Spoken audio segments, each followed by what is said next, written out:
Salut toi derrière ton écran. Comme tu le sais déjà, il existe des créatures qui ont un effet paralysant sur presque tout le monde. Tu sais, celles qui te terrifient dans ton sommeil. Elles sont puissantes, capables de s'adapter à différents climats et conditions. Vivent sur Terre depuis des millions d'années et aujourd'hui on les retrouve encore sur presque tous les continents. Non, ce ne sont pas les chats domestiques. Je parle en fait de serpents. Ces épouvantables reptiles sans pattes et terrifiants qui, il y a des siècles, étaient si imposants qu'ils pouvaient chasser et même manger les dinosaures. Et si j'étais toi, je regarderais ça. Seulement 6 millions d'années après que le redoutable Tyrannosaure Rex ait parcouru la planète, un autre prédateur terrifiant a pris sa place. Capable de faire rougir les plus grands réalisateurs de films d'horreur, ce serpent géant était hors du commun.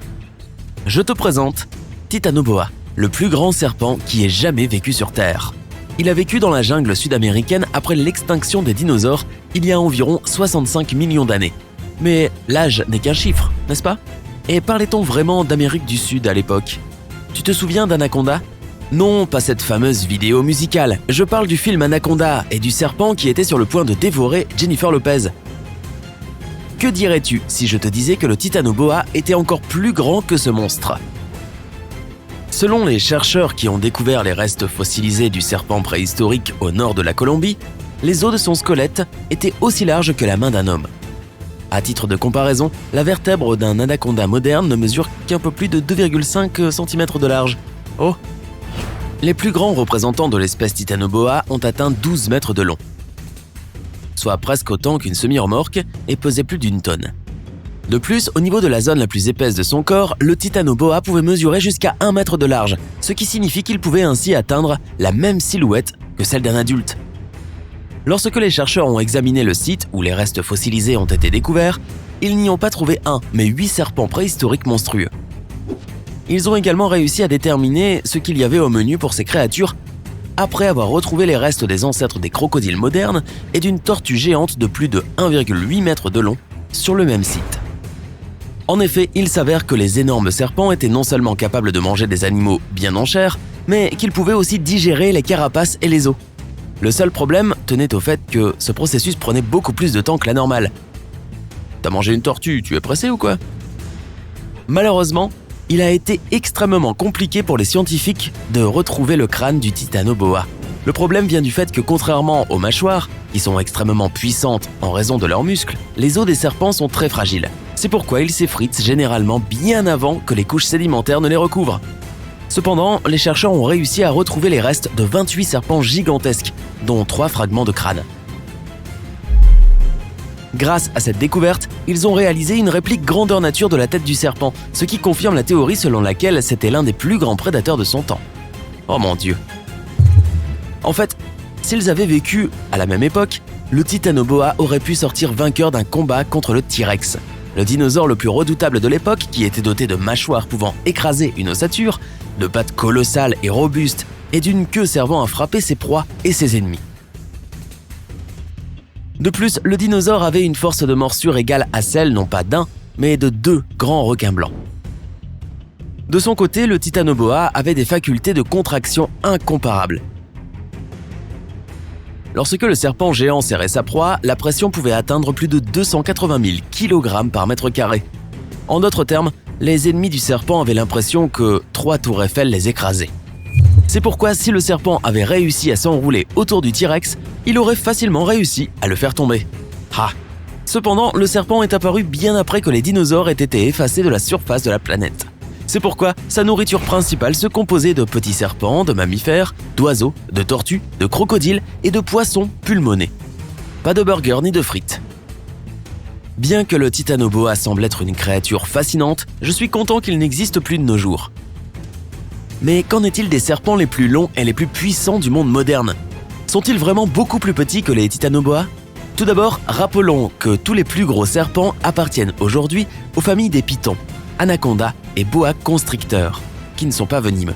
Maintenant, avant de trop se détendre face à ces bêtes sauvages, soulignons le fait qu'au lieu de maîtriser leur proie avec du venin, les constricteurs lacèrent d'une étreinte mortelle pour la consommer plus tard, un peu comme un plat à emporter.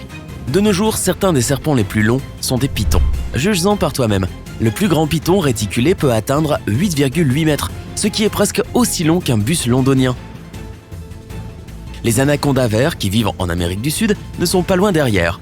Les femelles sont plus longues que les mâles et peuvent atteindre une longueur de 7 mètres, soit 3 fois et demi plus longue que ton lit. Tu penseras à ça ce soir. Ce serpent peut être enroulé 3 fois et demi sous ton lit. Oups, désolé.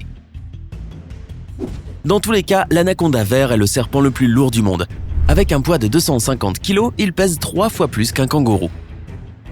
Tu as probablement entendu dire que ces créatures terrifiantes peuvent manger des animaux bien plus gros qu'elles. Des cochons, des antilopes, des cerfs, des chevreuils, des rongeurs et d'autres petits mammifères sont régulièrement au menu de ces grands serpents. Mais comment font-ils pour réaliser cet exploit qui consiste à avaler leur proie en entier ? Eh bien, découvrons-le. La réponse repose sur la construction singulière des mâchoires du serpent. Quand on voit à quel point le reptile ouvre sa gueule, on pourrait penser qu'il est sur le point de disloquer ses mâchoires ou qu'elles sont en fait démontables. Ces deux théories ne sont que des idées et des mythes très répandus. Une troisième théorie selon laquelle le serpent a regardé Game of Thrones et s'est tellement ennuyé qu'il n'a pu s'empêcher de bâiller a été écartée. Personne ne s'ennuie devant Game of Thrones. Revenons à nos mâchoires. On peut ouvrir la bouche grâce à des articulations spéciales situées entre le crâne et la mâchoire. Il est possible de les sentir si l'on touche les poings sous nos oreilles et qu'on ouvre et ferme la bouche plusieurs fois. Mais les serpents ont un os supplémentaire de chaque côté entre leur crâne et leur mâchoire. Ce sont ces os qui leur permettent d'ouvrir la bouche d'une manière pareille. Mais attends, ce n'est pas tout. Les mâchoires inférieures des serpents sont en fait attachées à leur mâchoire supérieure par des ligaments extensibles. Cela signifie que les côtés droit et gauche de leur mâchoire peuvent ainsi bouger indépendamment l'un de l'autre. Et enfin, la peau du serpent ainsi que son corps lui-même peuvent s'étirer jusqu'à atteindre des tailles inimaginables. J'ai toujours eu du mal à comprendre comment les serpents font pour ne pas s'étouffer quand ils avalent leur proie, mais une fois que j'ai découvert la réponse, j'ai été encore plus stupéfait. Lorsqu'ils mangent, les serpents repoussent leur glotte, le tube respiratoire qui mène à leurs poumons sur le côté de leur bouche. De ce fait, ils peuvent respirer et manger en même temps. Eh bien, c'est plutôt pratique. Notons que certains serpents, notamment le serpent royal commun, réussissent à manger d'autres serpents qui dépassent de loin leur propre taille. Le fait est que les reptiles qui sont capables de cette manœuvre sont beaucoup plus forts que les autres. De ce fait, leur étranglement est 3 fois plus puissant que celui nécessaire pour arrêter la circulation sanguine de leur proie. Mais cela n'est qu'une partie du travail. Supposons qu'un serpent de petite taille ait maîtrisé une proie beaucoup plus grande que lui. Il devra ensuite la faire entrer dans son ventre d'une façon ou d'une autre. Et tout ceci est un processus épuisant. Ils me l'ont dit. Le plus petit serpent ouvre sa bouche et commence à se déplacer sur sa proie en utilisant ses mâchoires et ses dents pointues courbées en arrière. De plus, le petit serpent comprime son corps et se déplace en formant une série de vagues qui donnent à sa proie une forme d'accordéon. Après tout ce travail, le serpent le plus long est logé en toute sécurité à l'intérieur du plus petit. Enfin, ce dernier n'a plus qu'à attendre une quinzaine de jours pour digérer son repas. Eh bien, je ne pense pas que je puisse être plus paniqué que ça. Alors, connais-tu d'autres faits intéressants sur les serpents ? Si oui, partage-les avec moi dans la section des commentaires ci-dessous. Yeah! N'oublie pas de cliquer sur le bouton j'aime, de montrer cette vidéo à tes amis et de t'abonner à la chaîne pour passer du côté sympa de la vie.